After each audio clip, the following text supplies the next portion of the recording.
Absolutely not. And I don't give a damn what anybody says. I mean, he only played in 2 games. Even if you're a team with no quarterback. Listen. I would give the farm if you told me, look, man, it's him or Jay Cutler. If you told me that, okay, I'd give the farm. How does your mind go there? But outside, because that's where it goes. and listen, that's about it. Outside of that, I'm not giving him that kind of love. And I'm not saying Jimmy Garoppolo cannot play. He's 25 years of age. We saw him in 2 games this year, particularly the opener against Arizona. He was very impressive. I give him a lot of credit for that. But in the end, it's 2 games. All right, this guy he's played in 17 games. He's thrown a grand total of 94 passes. That's it. And over in 3 years. And I am supposed to turn around and give up a first-round pick for him? I don't want to hear that. Now, I heard Greeny, Max, this morning talking to Golick saying, well, you know what? If he were available right now in the draft, where would he go? Well, that's because you've seen him in a couple of games against NFL competitions, whereas a collegiate dude hasn't had to go against that competition as of yet. But he was playing with Bill Belichick. He was playing with the well-oiled machine that is the New England Patriots. That's not going to exist anywhere else, which has been proven. And as a result, I'm not giving up a first-round pick for Jimmy Garoppolo. And I swear, you better say Garoppolo. I don't want to hear no Jimmy G. Why are you mad about Jimmy G? Because he hasn't earned a nickname. His name is Jimmy Garoppolo. He's more proven than these draft picks we're talking about. What's his? Okay? What do you call him? Jimmy G. Jimmy G. Look, please. You're wrong, and you're being quite illogical, Stephen. Logical. All right, Spot Kellerman. That's what I was waiting for. Take it away. Take it away. Now, look, if you don't want to make the trade for a first-round pick, it's only because you're dealing with Bill Belichick. So if Belichick's willing to trade him, then he must not be worth what you're trading him for because he's the smartest GM. Fine. That's a good argument. But it fails this test. Belichick thought he was good enough to draft in the 2nd round. So it's a guy who Belichick thought that's worth a 2nd-round pick. And now You're you right, do have... He was in the 2nd round. He's a 2nd rounder. Forgot about By the Patriots, he's a 2nd rounder. And now Belichick is saying, and it's not just that I think he's a 2nd rounder.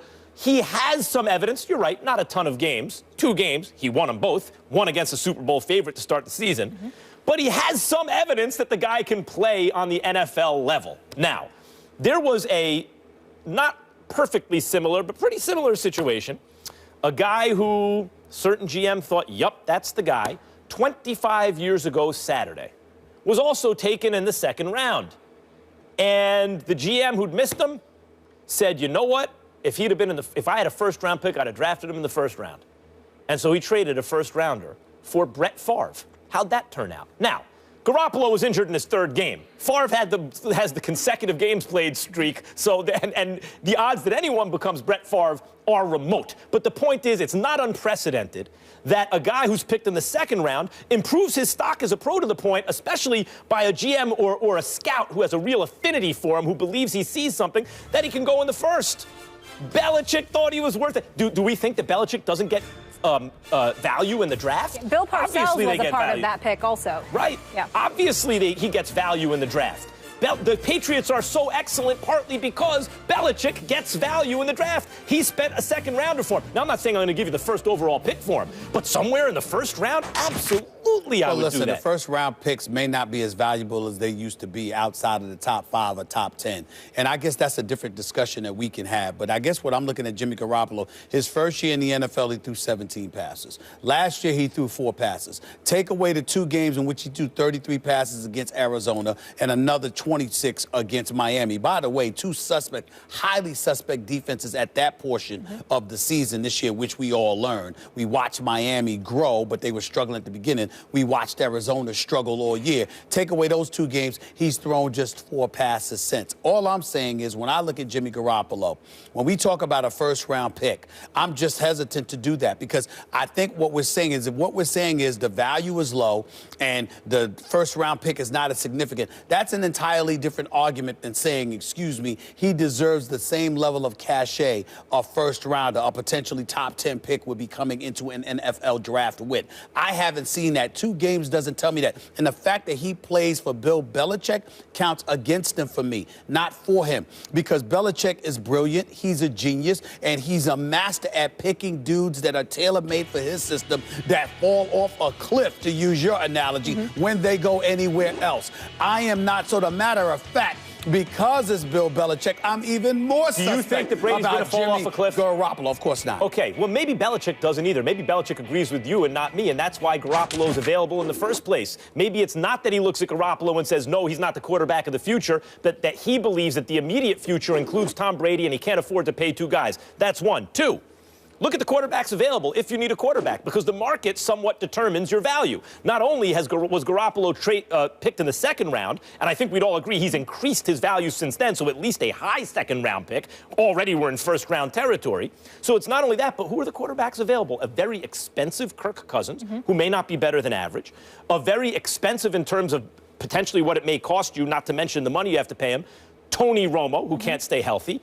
And Jay Cutler, your favorite quarterback. So when you look at what's available... I am offended and opposed to the word available that you would use for Jay Cutler. Jay Cutler is never available. It just seems that way. You know what I want to add to that list of what you just brought up? In most mock drafts, we're seeing Mitch Trubisky and Deshaun Watson higher than potentially... Well, they have a resume.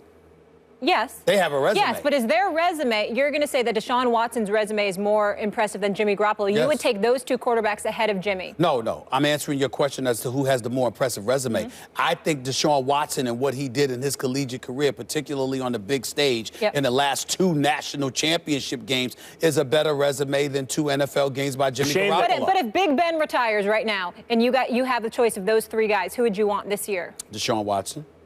It's a shame that Tom Brady had to drag down the team's winning percentage. Garoppolo went undefeated in 2 games. Garoppolo's good. Like, sometimes you can see this with Carson Wentz. You can see it with, obviously, Dak Prescott. And you do need a bigger body of work, of course, especially when you're in the Patriot system. They make everyone look good, it seems. But sometimes you get a sense that guy can play or he can't play. What's your sense of Garoppolo? Can he play? My sense is that he can play. Me too. Me too. But I had would you take Watson? I had the same sense about Matt Castle.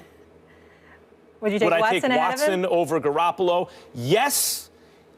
Yes, because I saw Watson make play after play with the money on the line on a huge stage. Not NFL defenses. That's right. I'm taking a leap of faith with Watson. I'm valuing leadership and big playability under pressure. Max Kellerman and Molly Wood. I thought Alabama had an NFL-type defense. You're right. It's close. That's what we talked about. We're gonna get. That's what we talked about. And we're talking about a man in Deshaun Watson that threw for like 898 yards in 2 games against them, that accumulated over 1,000 yards in 2 games against them. Excuse me, the brother is 32-2 in his collegiate career, and a dude that played at Eastern Illinois so you're going Watson. goes in 2 games. I already said Watson. And he was the best player in the national title game 2 consecutive I'm just years. saying, we just gonna sit up there and say, well, Jimmy Garoppolo, because you showed up against Arizona and Miami in the first 2 weeks of an NFL season, that's going to shove aside. Watson wouldn't get swallowed up in Cleveland? Excuse me? Watson wouldn't get swallowed up in Cleveland? That's not the right question. What? You know what the right question is?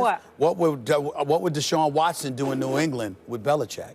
That's the right question. But let's talk Cleveland. If you that's more realistic in If you like Deshaun Watson, if you like him, and I'm one of the people who do, you are placing belief in a kind of college player that sometimes isn't quite as good in the pros. You're placing belief in his leadership abilities and what you saw him do under pressure over what a lot of the scouts are saying. I'm one of those people, but not everyone does. Let me be very, very clear about my position. I am in no way questioning the abilities and the potential upside of Jimmy Garoppolo based on what we saw. What I am saying is you're not going to tell me that 2 games for Bill Belichick outweighs a collegiate career by a Deshaun Watson. It does not. Did Belichick get value in the draft in the 2nd round when he took Garoppolo? Sure. So you're already admitting he's at least a high 2nd round pick, at least. No, what I'm saying to you is that remember what I prefaced by saying. Bill Belichick is a genius. He's a master at picking guys that are tailor-made for him.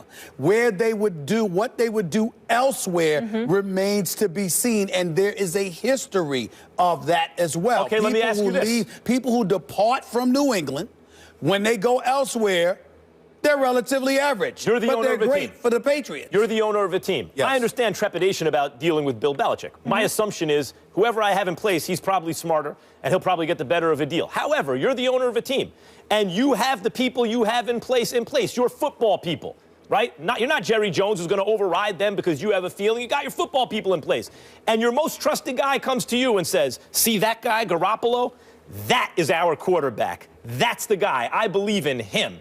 As the owner of a team, you wouldn't okay a trade of a first-rounder for a guy that your top football people are telling you or a person is telling you, him, he's our future. I'm telling you right now, I would be highly reluctant to do it. I'm being real with you. And I'm being very, very sincere about Deshaun Watson, particularly the way the NFL game is played today. Garoppolo, and this is not an insult, it's a compliment to him, but it's sort of like a Tom Brady wannabe. You know, he can stand back in the pocket, he can fling the football, it appears, etc. But does he have the wheels? Does he the dual threat that a Deshaun Watson is? Did we get that from him? No, we did not. So I'm saying to you, when we look at a overall, a first round pick or whatever, I'm thinking about a guy the quality of a Deshaun Watson, who I believe away from New England is going to make some noise, whereas I think Jimmy Garoppolo is a product of New England. Nothing I love more than the NFL draft. We're 2 months away. Be interesting to see how it all plays out. But we are going to go back to the association when First Take returns. It's been a while since the Lake Show has performed in L.A. So how will Magic Johnson fix the struggling franchise? Find out when he joins the desk in just a bit. And are we closer to seeing McGregor stepping into the boxing ring to face the